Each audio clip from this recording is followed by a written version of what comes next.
Though somewhat belatedly, I would like to welcome each of you here on behalf of the Festival of the Arts and as president of the UC chapter of the Congress of Racial Equality.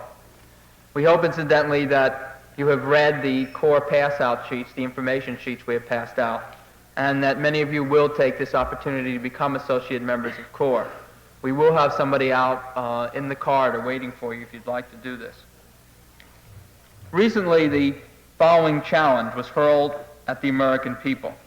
Quote, if we, and now I mean the relatively conscious whites and the relatively conscious blacks, who must, like lovers, insist on or create the consciousness of the others, do not falter in our duty now, we may be able, handful that we are, to end the racial nightmare and achieve our country and change the history of the world. Tonight's speaker, Mr. James Baldwin, is both the author of these eloquent words and a man who has worked untiringly to meet their challenge. Mr. Baldwin will speak for about 40 minutes, and then we'll answer questions directed to him from the floor. Ladies and gentlemen, Mr. James Baldwin.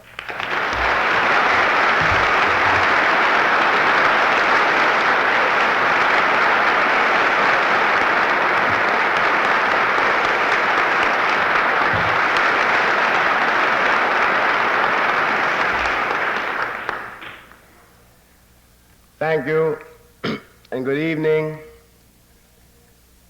And I'm very glad to be here. And can you all hear me? Now, if you can't hear me, you got to let me know. Now, I've been given a kind of topic, which I don't mean to criticize anybody. I agreed on the topic. And what I'm supposed to be talking to you about this evening is the moral, which one can also read social, responsibility of the artist. Now this is, once one begins to think about it, so loaded a theme, so loaded a subject, that no one can hope to do it justice. And all that I can hope to do this evening is to speculate with you and then have you speculate with me. I will try to ask you some questions, and then you will try to ask me some questions, and then we'll see what happens.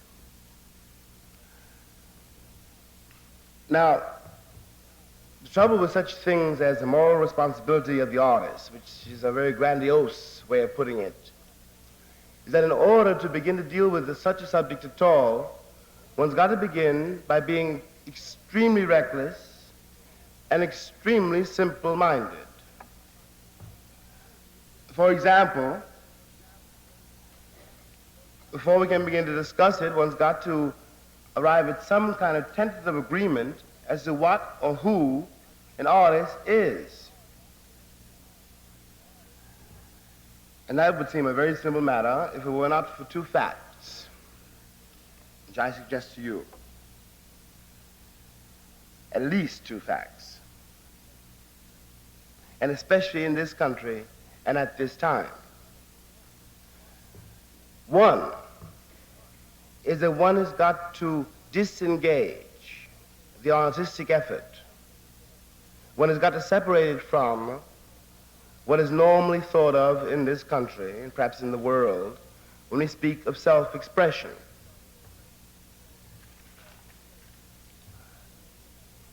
And to give you some idea of how loaded the subject is, the very conjunction of the two words self-expression opens up a tremendous wilderness. Who is this self, and what is it expressing? But to stick to my point, the artistic effort is first of all defined by the necessity, by the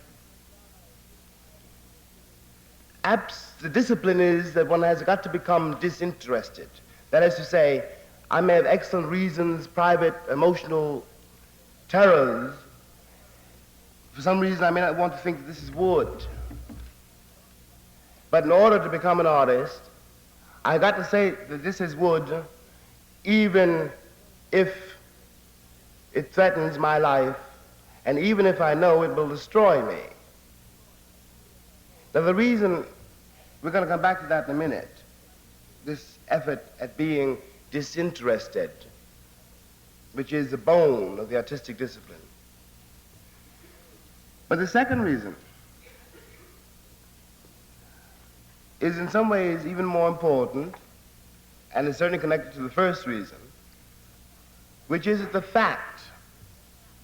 Now bear in mind when I say fact, that for example, this is a fact, I am a fact, all of you are collective and individual facts, and the city in which we stand and the country in which we find ourselves are facts, like rain, like thunder, like lightning, like fire. The fact of the artist has always attacked, and it attacks now, and as far as we can tell, it probably always will attack all of our notions of safety and all of our notions of health. Now speaking, if I may, for a moment, simply as an artist who tries to work with words, any literary artist soon realizes that all words are at least double-edged. There is, for example, such a thing as health, and there really is such a thing as health. But there is also such a thing as what society thinks of as health, which is not the same thing. Now, when you are trying to suggest, for example, what health is, you are forced to attack all the assumptions of your society, because it imagines health to be collective, whereas the artist is forced to recognize and is obliged to make you know that health is single, individual, and uncertain. There's never a moment in anybody's life when the job is, as it were, done. You may make it on Tuesday, but you still got Wednesday morning to face. Now the reason that traditionally, this is according to me, presently as I said, you'll have a chance at, you can attack me. But legend is full of legends, of stories about the dreamy poet, the mad lover, the poet, the lunatic, and the lover. Marvelous conjunction. Traditionally and classically, the artist is always possessed. Traditionally and classically, he has always been stoned, and there are many ways of stoning an artist to death, by the people who produced him because they needed him. Now what was he possessed by? This is where we get into the extraordinary marshy ground of who and what an artist is. Now according to me, what an artist is, who an artist is simply somebody who helps you see reality again.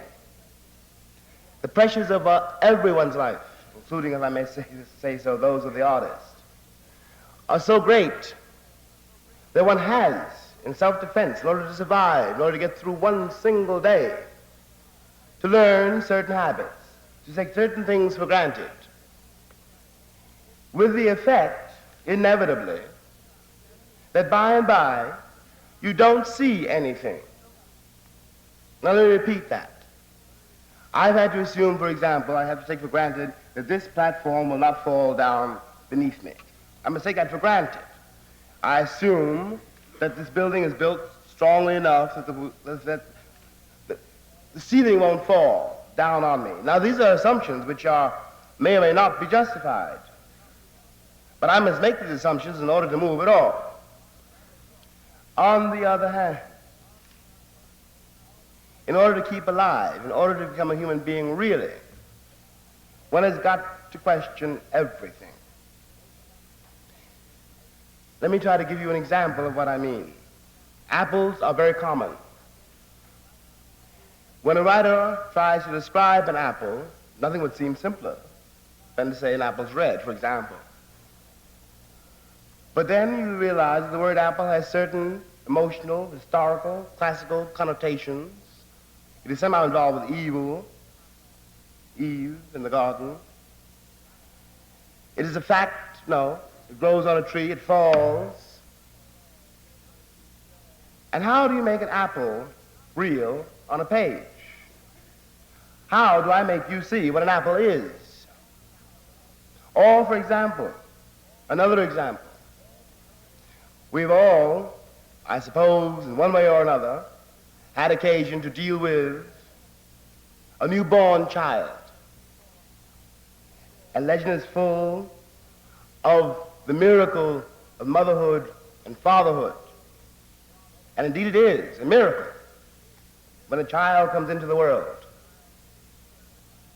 But it's a miracle very little respected. Finally, that moment of wonder, which is precisely what we all depend on when the child is born, is what we endlessly betray in the raising of the child. So again, one has to make real, the artist has to make real for himself and everyone else the fact of the birth of a child is holy, and we are responsible to that moment, which is one of the summits of everybody's life.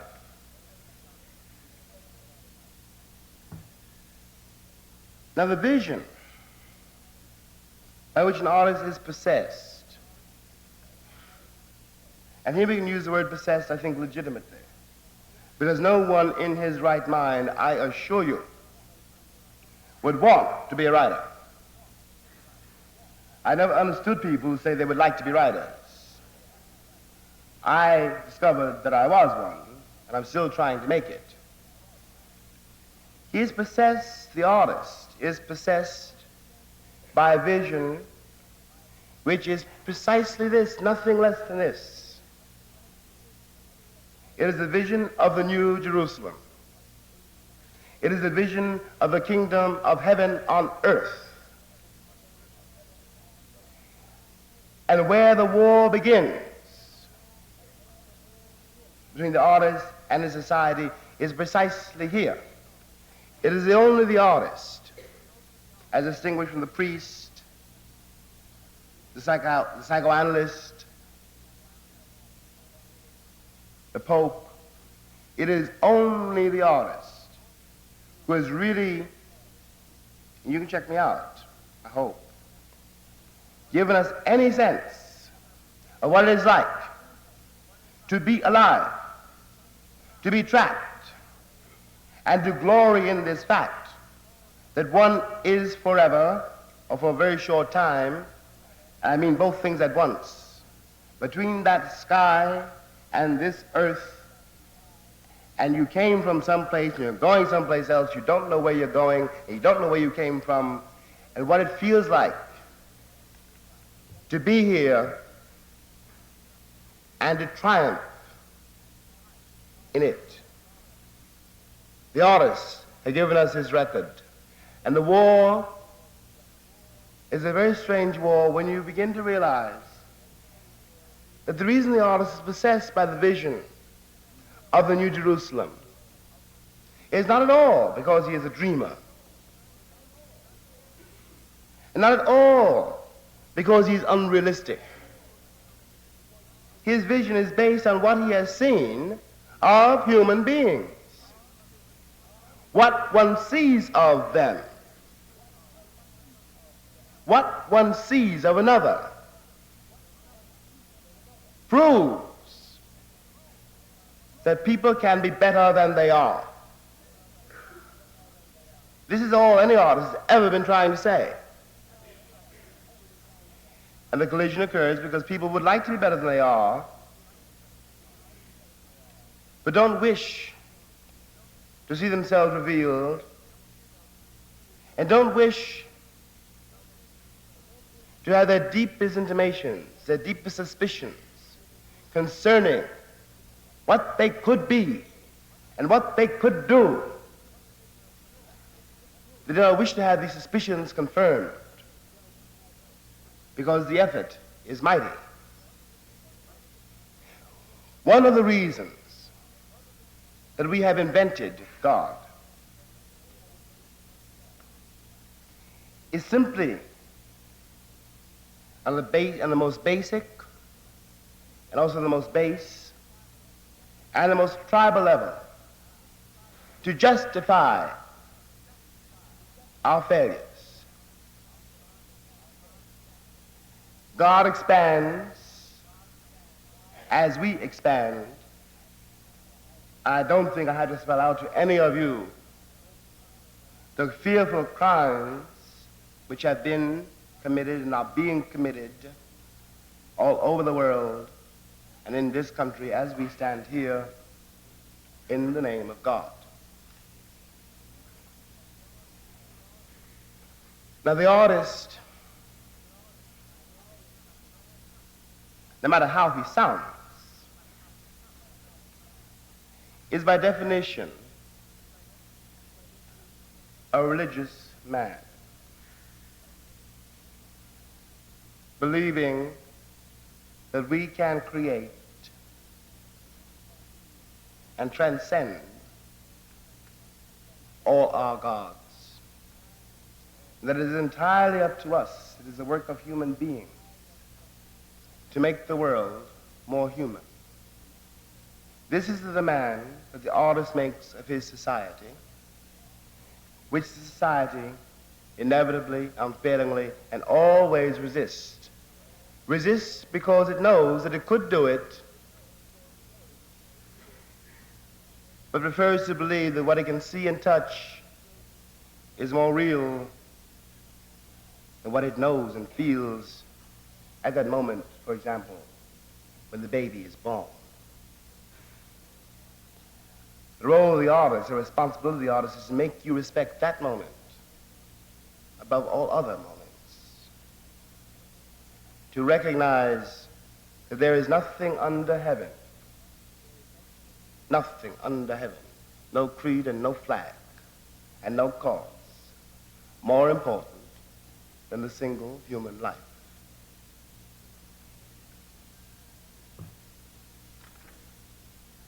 Now, perhaps I should try to spell it out a little bit more. I don't want to sound in any way too general. But for example, and I'm sure this has happened to everyone in this room in one way or another, I'm a street boy, and I've known some terrible, terrible people. You know, racketeers, whores, gangsters, and people much worse than that, and so have you. And yet, in all these people,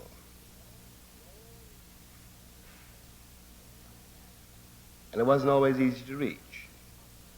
Sometimes it was impossible to reach. Sometimes when we recognized it negatively, because the cat or the chick cursed you out in a certain way. In all these people, if one struck a certain nerve, a certain moment, something happened. And what happened for a moment was that they realized, they accepted, and they rejoiced in the fact that they were human and that they were alive. We've all seen this. It is one of the reasons that no one has the right to stand in moral judgment on the life of another, because you don't know what you would have done if you'd gone that road. This is a very important matter in this country now, especially in this country now. Because we have been, it seems to me, for so many generations, so misled and even so maligned. For example, it has simply never been true that the country was settled by heroes and martyrs. That simply is not true. It has never been true that we were a happy people. In San Francisco, where I was the other day, where they have thousands of successful people who have the highest suicide rate in the world, what is true is that, in fact, the country was settled as all things are done, as all human things are achieved, awkwardly, with pain, with sweat, and with vast injustice, by a handful of people from Europe who had reasons of their own for leaving Europe. And the reason for leaving Europe was not because they wanted to be free. They had other reasons. And this sounds, I suppose, very hostile. But something awful happens to a people if they make of their history a myth. The Irish came here, for example, because they were starving. That's why. There may be one or two Irishmen, or 3 or 4 Irishmen, or whatever, came for some other more noble reason. But in fact, the country was settled by people who had excellent reasons for living where they were. And where they were was worse than where they found themselves. And when they closed the door on the European past, and this is part of the American drama now, they thought they had buried the past. It is why, until today, no American dares look back. The only people who came here for other reasons, who didn't want to come here at all, never dreamed of it,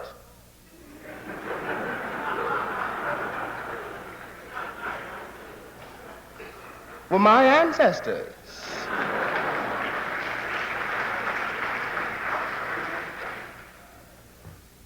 Now, the weird paradox is this, and I'm still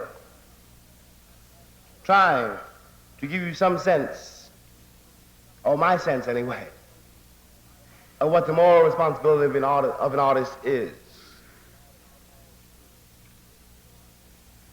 It isn't so much, that here we came, the Europeans, people from heaven.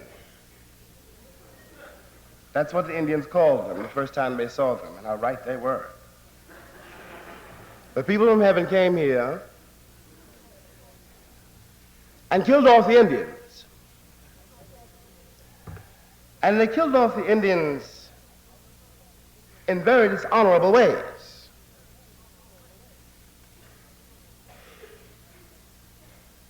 By treachery, by lies, by murder. But I'm not complaining, for example, about that. I am complaining about the fact that one pretends it didn't happen. And we have endless TV shows, as far as I can tell, 7 nights a week to prove it didn't happen. That's the crime. If you don't know where you came from, then you don't know where you are, and you can't find out where you're going. The second thing these freedom-loving people did was enslave the black man because they needed cheap labor. Well, okay. People have been doing that for centuries, too. But as far as I can judge from what I read and what I see, this never happened either. Negroes liked it. until today, until this moment, and I'm not kidding, part of the crisis in the liberal conscience is that somewhere he always assumed that you were grateful for being rescued from Africa and being brought at the point of a rifle to the foot of the cross.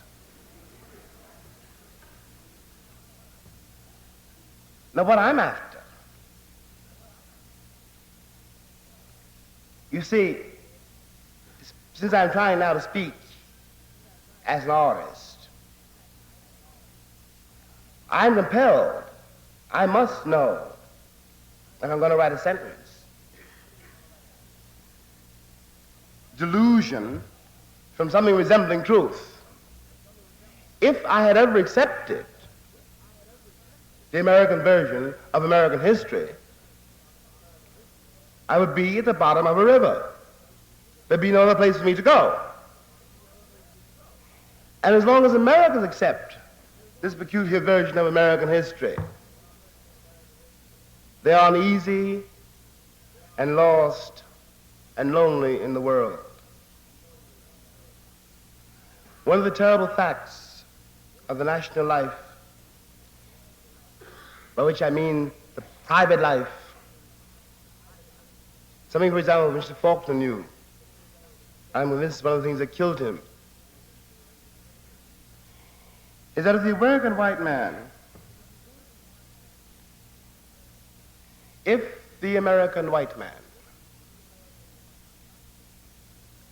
cannot make friends with me, if the American white man pretends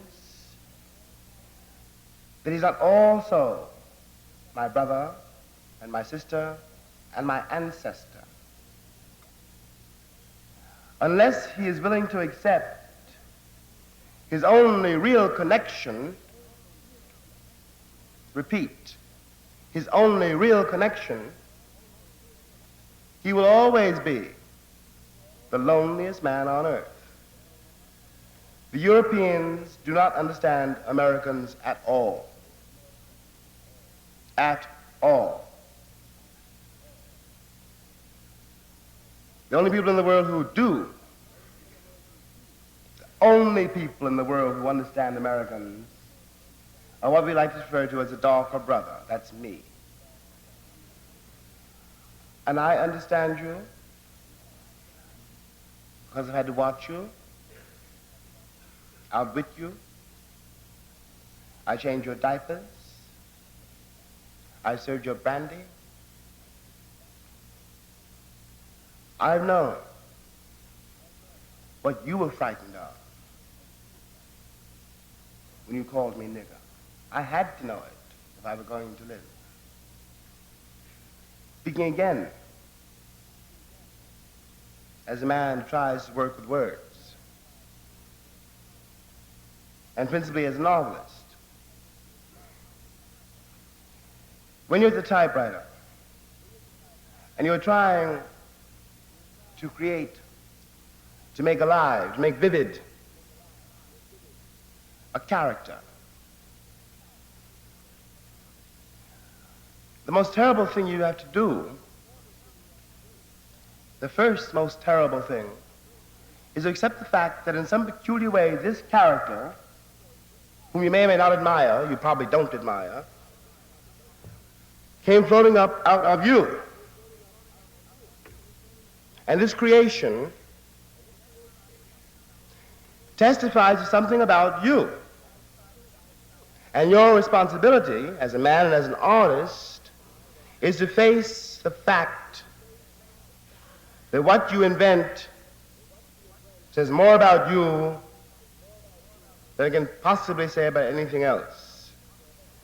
Your responsibility as an artist and as a man is to come as close as possible, and the gap is always irreducible, to close the gap between what you see and what there is, which is where we come to the principle again of being disinterested. So that if this were the guillotine and I know that I knew that I was about to perish on it, I would be under the obligation to say, this is the guillotine. But it won't cease being guillotine if I say it isn't. Now, the people who invented the nigger and who are still wrestling with the nigger and who have arrived at a moral chaos so sinister that in this country, in 1963, we can still see dogs turned on children, hoses turned on children. This is a lapse from reality which could lead us where it led Germany. I want to repeat that. There is such a thing. If you abdicate from your responsibilities as a human being,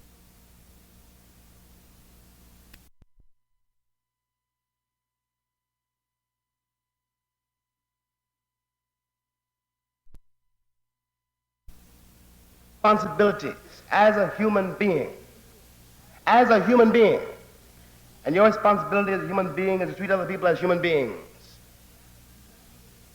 If you abdicate from that, there is no end to the labyrinth and the abyss in which you can find yourself.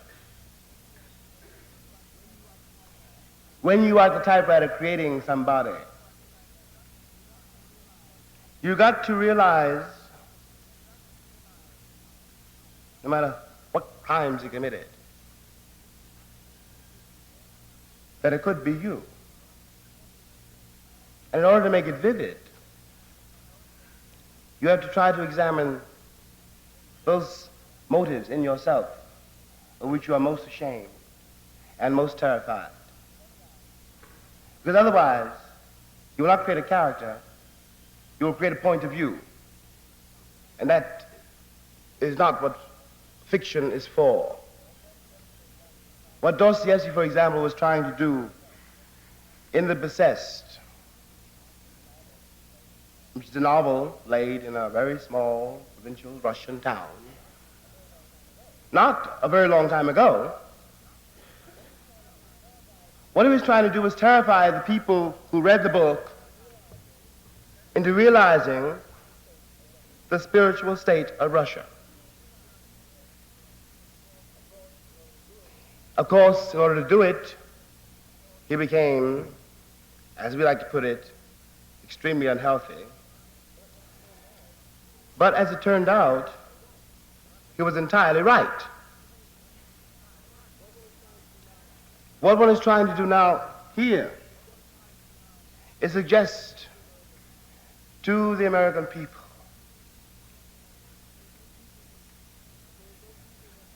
that there is no reason whatever to be ashamed of the past, and no way whatever in any case to escape it.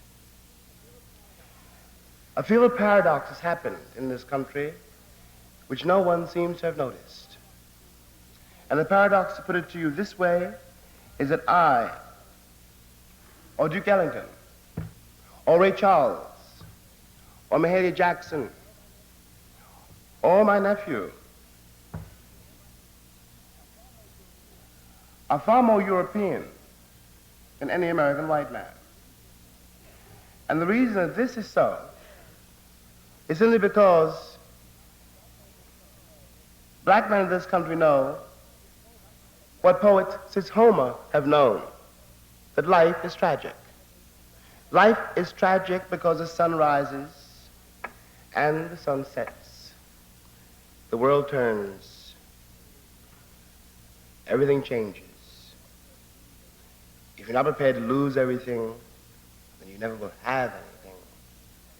This is what is meant when somebody sings the blues.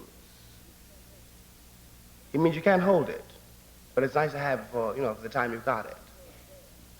It's nice to know it's there, even when it isn't yours anymore, because it never is yours. It's life. Conrad said, "Woe to the man who puts not his trust in life." The Negro in this country represents that level of experience which we find in Oedipus Rex, and which Americans thought they had escaped when they crossed the ocean. And their attempt to escape it, we have become very dangerously adolescent. I'll try to spell that out. For example, there is to my mind something insane in the entire Cuban fiasco. To my mind, there's something insane in not knowing that a Cuban peasant might prefer to just be a Cuban peasant without the aid of the Americans, without working for nobody, working for himself. One has got to know more than that. There's a country called Cuba, it's an island, and the man who lives on it called himself a Cuban, and it was inevitable that sooner or later he would drive us out. What's sinister about that is that we pretend the Kremlin did it. What's sinister about that is that I, speaking now in my own person, think I have some sense of how the Cuban peasant must have felt, because I know how I feel, and I can't think of any reason why I would go down to Cuba to shoot Cubans when we can't make a truce in Birmingham.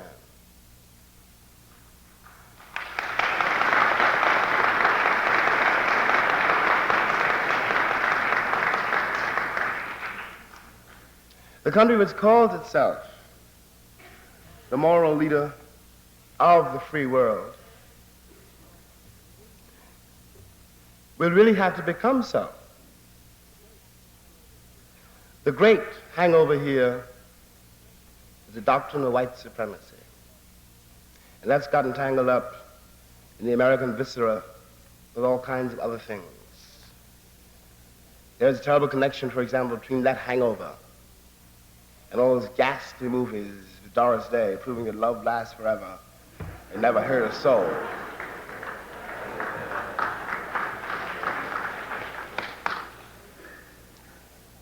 Any Negro you've ever seen in your life, still on 2 feet, knows better than that. Now, if we can establish this wedding, or rather, if we can legalize this child, we can begin to grow up. If we can't manage to accept what we have done and what we are doing, we're going to destroy our children, and that is the destruction of the country. The values that we live by are not real values.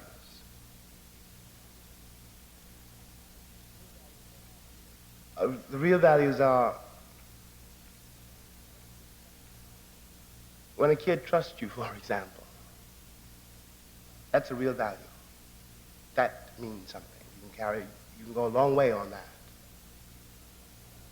But to be a young exec is not a real value. A country which pretends that it is possible to get to be 70 and still be innocent is in great danger. And we elected a boy of 70, not once, but twice.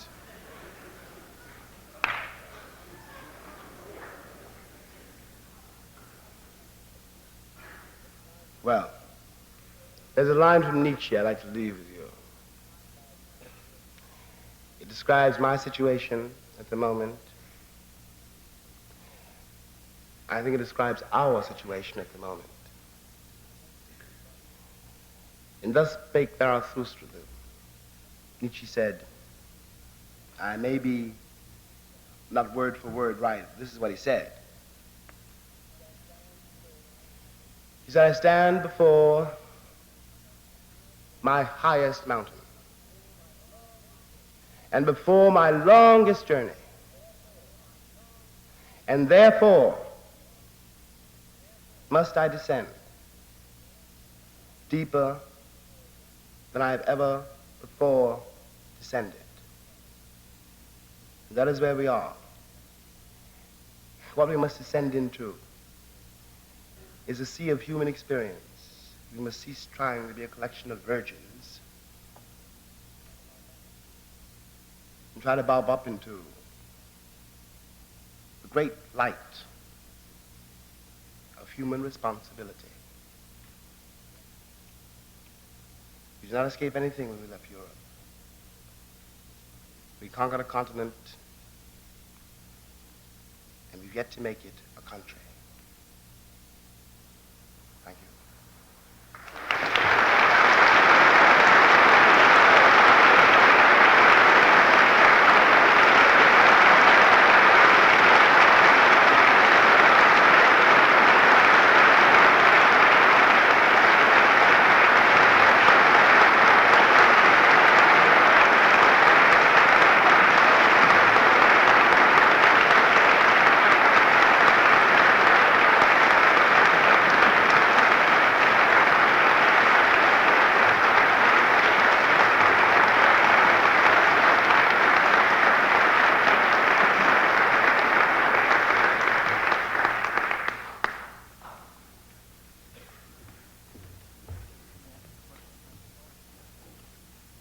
Mr. Baldwin will answer any questions. You want to just direct them right to him. Mr. Baldwin? Right here. Yes, sir. You made the in your last article in Mademoiselle. Not a major one, but it was there nevertheless and seems to fit into your thesis here this evening. Well, you'll repeat it. Is it your position that if this country of ours can be saved at all from itself, that will be done largely under the aegis of us black Americans? The question is, in effect, correct me if I'm wrong, that I seem to have said, in fact I did say, I said in many connections, that if the country can be saved, the American Negro will do it. Yes, I said that, and I mean it. But I want to make clear that I don't mean it in quite the way it may sound. I'm talking about, again, a level of experience which Americans deny. Now, you've given me a great advantage over you because you created millions of people who don't believe a word you say and who have nothing to lose. Now, if America could turn around and embrace this stranger she's so long lied about and castrated, then she may save herself. If she can't do this, then there will be no country.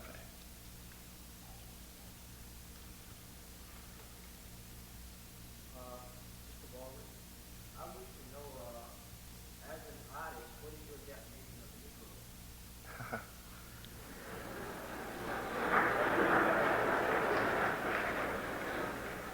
The man asked me, he would like to know, as an artist, what my definition of a Negro is. Well, that's one of the great questions, you know. But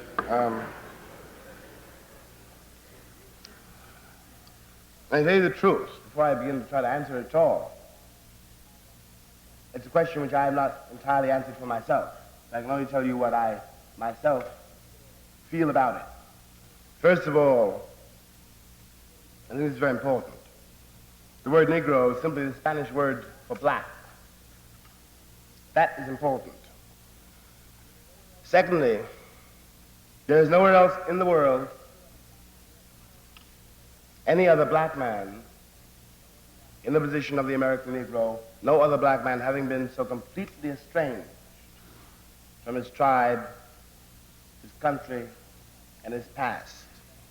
No other black man in the world being, in effect, yet And this is not a value judgment, believe me, a Westerner. And thirdly, the word Negro has acquired, through the moral history of the American people, such extraordinary weight and anguish that it begins to be a very hard word to use. It's a great discovery when you discover you're a Negro.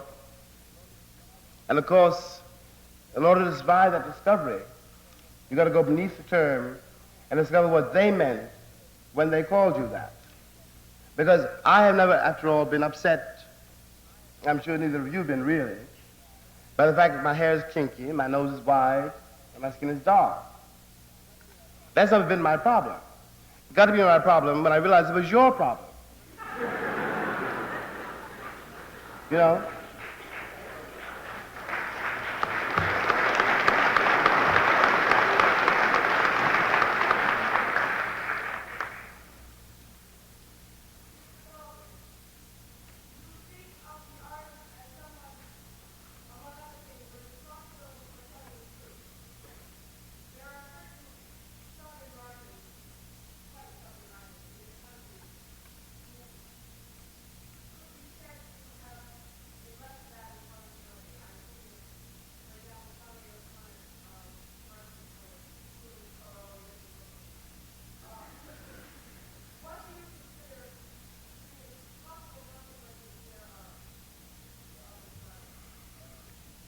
Well, I have to repeat the question.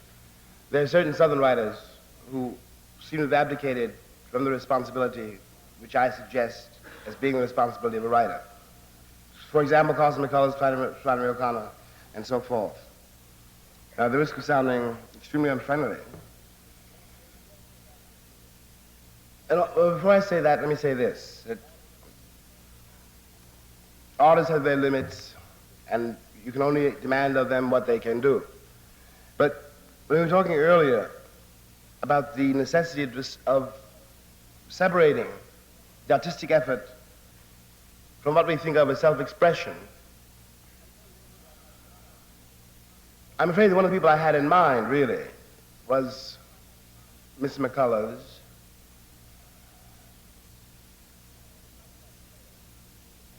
And this is not quite fair, because I ought to answer another way if I might. Let me take Faulkner, who knew much more and is a much greater writer, according to me. But there's a certain failure somewhere in Faulkner to understand that Dilsey, in The Sound of the Fury, for example, all those Negro characters in all his books were not invented to save his family. You know? That is a role, I don't think I'm being unjust, which most of the Negroes in Faulkner's books play. Dilsey saves the Compsons in Requiem for a Nun, which is an extraordinary performance, a panic-stricken performance. Nancy saves the family by an act of murder. Nancy is a saint, you must remember. At the same time, she's a thief and a dope addict and a whore. But she exists for the salvation of Temple Drake. Now this, of course, is part of the Southern myth and part of the Northern myth. And I understand that it's extremely difficult to dissociate yourself from, Faulkner must have found it very hard to realize that his slaves had no descendants, you know, and that when he was talking to Ned, or old Lem, it was not like talking to me. And it must have been very hard for him. But that's where we are. And the failure is simply in that, to recognize that this man, this black man's a man.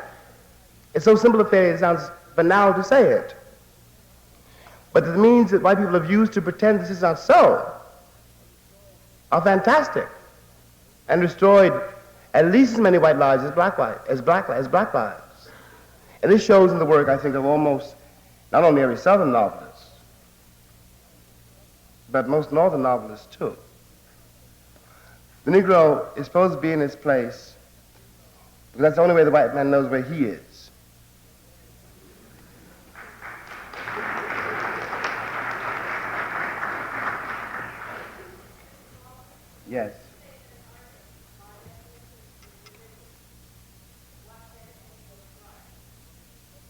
I say an artist by definition is religious, and what do I think of Christ?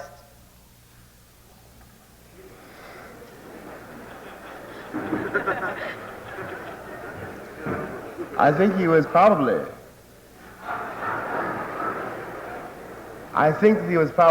is certainly, really, one of the most betrayed poor bastards in the history of the world.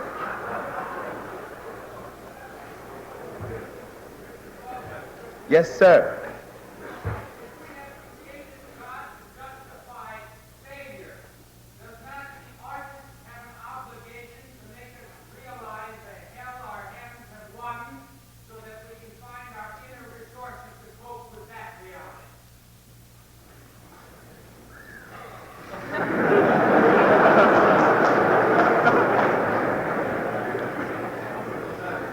Well, if I can repeat the question briefly, what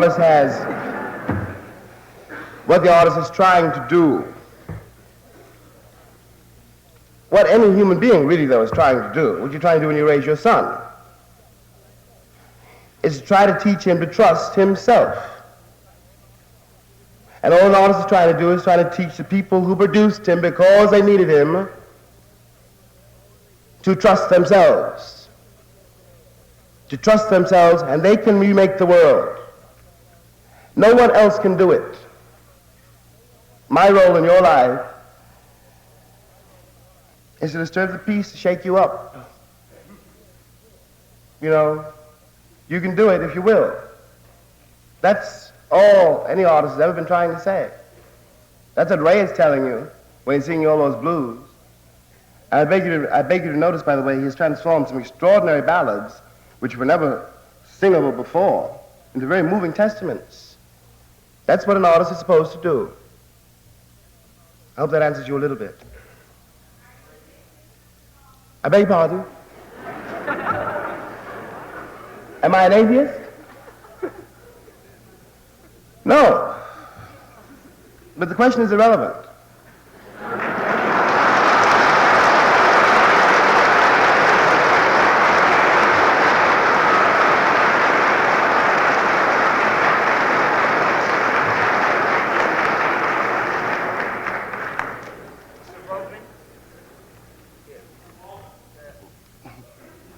Yes.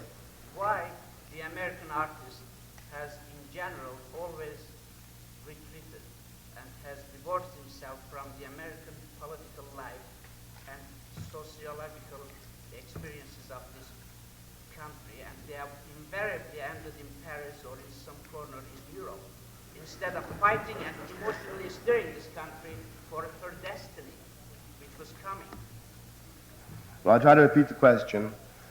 The question is essentially, why have American artists taken so little responsibility for the cultural and political life of America, and why have so many of them fled to Europe? Well, that's a hard question to answer, too. I mean, all these questions are hard, and I'm not pretending to answer them. But I'll tell you what I think. One of the reasons American artists flee to Europe is, again, a very obvious fact, I think. It's so obvious that it's unnoticed. The root reason, I think, is that man is a social animal. Now that sounds, like ABC. But if one says man is a social animal, then one has got to ask oneself questions about the society in which he operates, which he is creating, the principles which govern that society. That's the work of every writer in a society. The principles which governed and still govern American society are mainly utilitarian, so that a writer at some point in his life has to flee from this cacophony of football players and popularity contests and success in order to sit down someplace where he can find out what he thinks.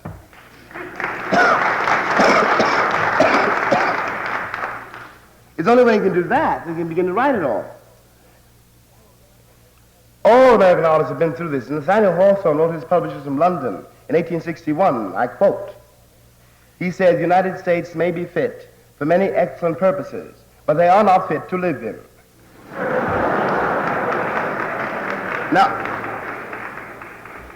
I hope, that we're beginning to undergo a metamorphosis here, and that for the first time in our entire history, the first time, we may be compelled to respect the endeavor, which is sometimes called the private life, sometimes called thought, sometimes called passion, but in any case, the condition in which a man alone discovers himself.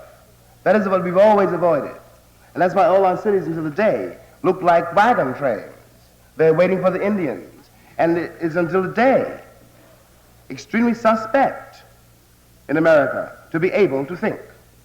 Say nothing of being able to talk. Now, we hope we can change it. There was someone else. Yes.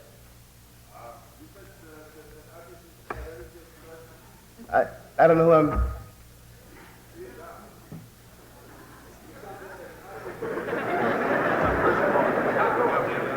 All right. I beg your pardon?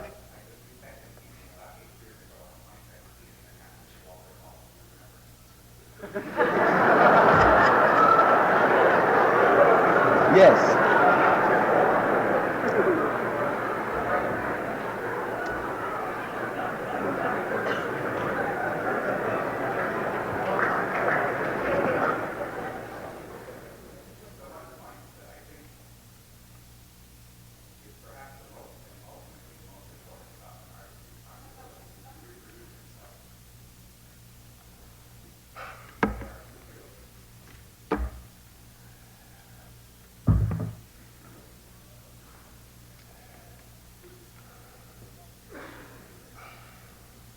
That's an impossible question. It's not a real question.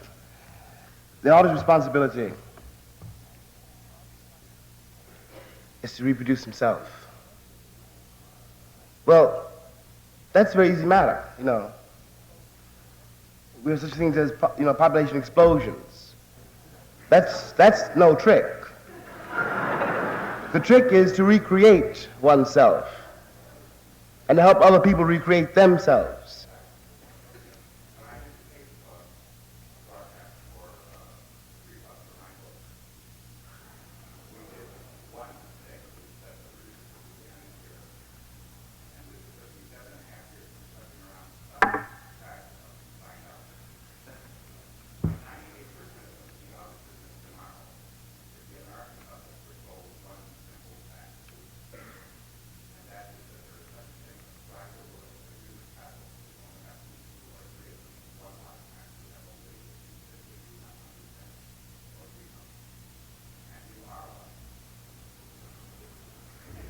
Thank you.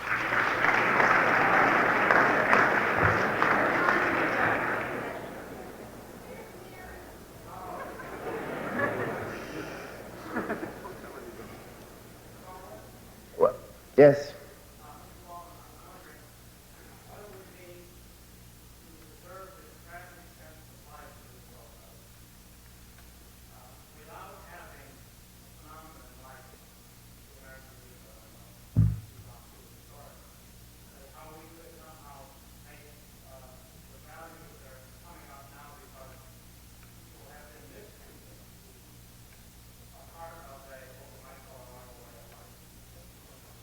It's a hard question to repeat.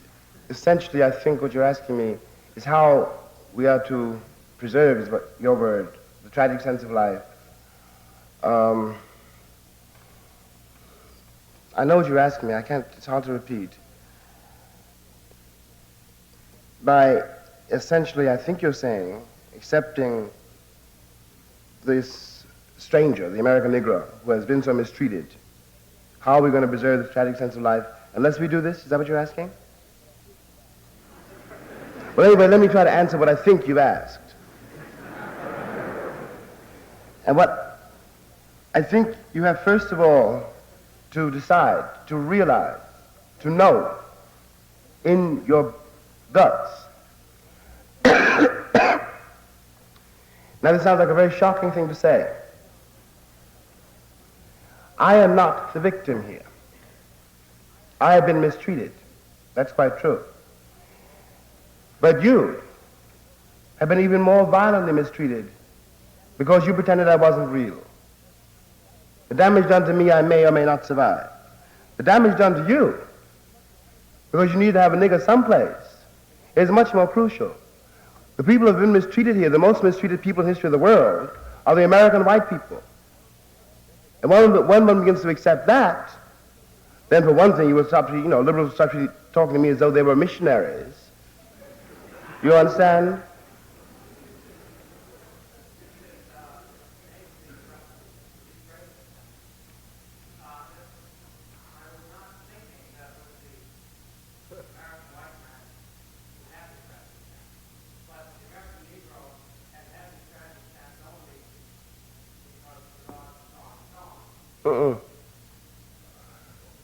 No. For tragic sense, read jazz. American white people have adored jazz for at least my 38 years, and much longer than that. And as far as I can tell, I never heard a note. When Bessie says my house fell down, I can't live there no more, she's not describing Bessie, she's describing you. Blues are not something Negroes sing to keep happy. That's the way life is. You understand me?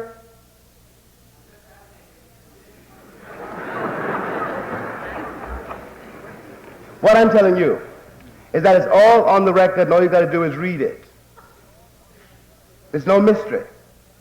It's not something which happened in Birmingham yesterday or last week. It's been happening here for 400 years. You denied it for just that long. And when you stop denying it, maybe we all grow up.